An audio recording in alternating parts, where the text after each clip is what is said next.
Ilang opposition groups ang naglunsad ng bagong koalisyon na target harangin ang nilulutong charter change sa bansa. Kasama sa kanilang mga proyekto ay ang Bawi Pirma campaign at ang nilulutong kilos protesta na itataon naman sa EDSA People Power Anniversary. May balitang A to Z si Ian Maghanoy.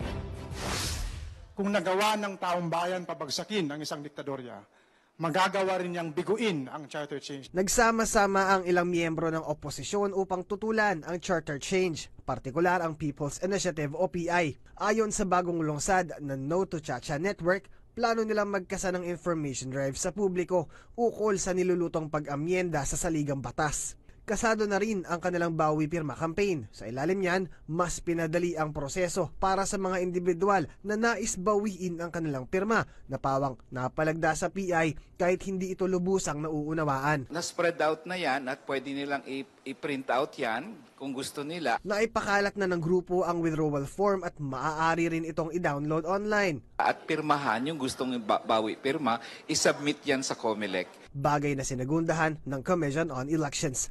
Sa isang pahayag, binigyang diin ng COMELEC na available na rin sa kanilang tanggapan ang withdrawal forms na yan.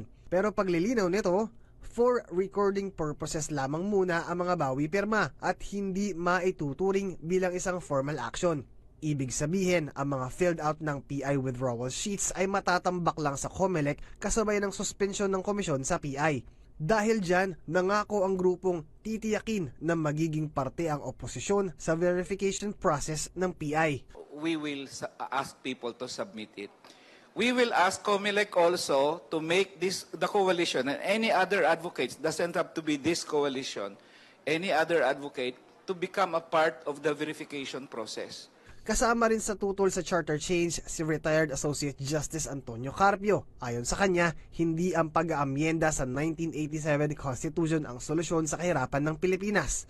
We can address those issues without changing the Constitution.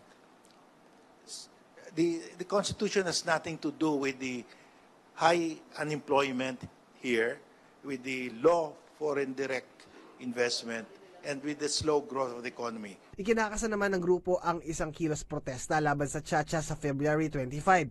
Sabay sa pagdiriwang ng anibersaryo ng EDSA People Power Revolution na siyang nagpabagsak sa diktaturyang Marcos Sr. at nagbigay daan sa pagbuo ng 1987 Constitution. 1973 Constitution was the Constitution that actually empowered President Marcos during martial law. It granted him the power to legislate. The spirit of EDSA really was a unified event in life where everyone from rich to poor and all of the ideological differences came together in EDSA. Sinanay na kami ng kaliwa, I have to say that, na mag-rally even before the EDSA. Kaya nung tinawag kami ni Cardinal Sin, walang buwali sa amin, punta kami, hindi na kami takot. Sisimulan ang No to Chacha protest sa isang prayer vigil ng alas 4 ng hapon hanggang alas 6 ng gabi. Para sa Balitang A to Z, Ian Maghanoy.